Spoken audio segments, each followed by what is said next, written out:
So what now for this US election campaign? Donald Trump will soon travel to Milwaukee, Wisconsin for his party's national convention. There the party faithful will come together as he's expected to name a running mate. No doubt he'll have more to say about what has happened today on top of that statement that David told us about a few moments ago. Let's bring in now Professor Markus Wagner from the University of Wollongong. Professor, we were just talking to you about the state of the US presidential election just a week or so ago. This assassination attempt has certainly changed a lot of things, hasn't it? Good evening, Tim, and thank you.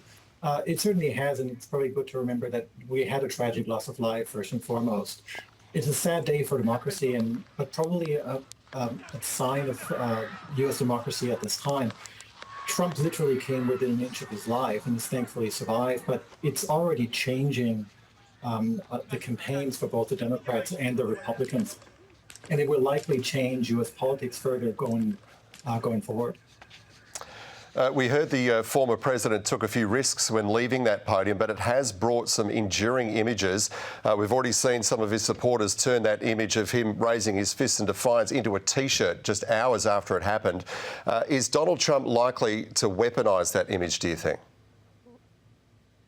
Wouldn't speak about weaponizing yet. So if you look at X, formerly Twitter, Eric Trump said this is the fighter America needs.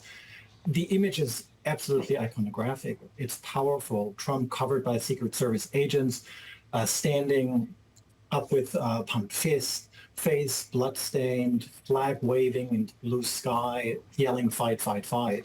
This is an image that's been seared into people's minds. And you have to think that Trump's instincts are superb. He stayed calm and composed, showed courage, strength, determination, and defiance. And that's viscerally, I think, understood by a population and by an electorate that's going into an election in 4 months, and in uncertain times is looking for someone with exactly those qualities. And all of this is very much in stark contrast, and it's what we talked about a few days ago of President Biden and the image that he portrays. Joe Biden has issued a call for calm. We saw Donald Trump put out a very measured statement by his standards about this incident. But do you think that measured tone from Donald Trump will last as we head properly into the election, into the campaign? You said that. I was quite surprised to see this measured statement from Donald Trump. The question is whether the very high prize that is the U.S. presidency whether he will remain in that same type of vein.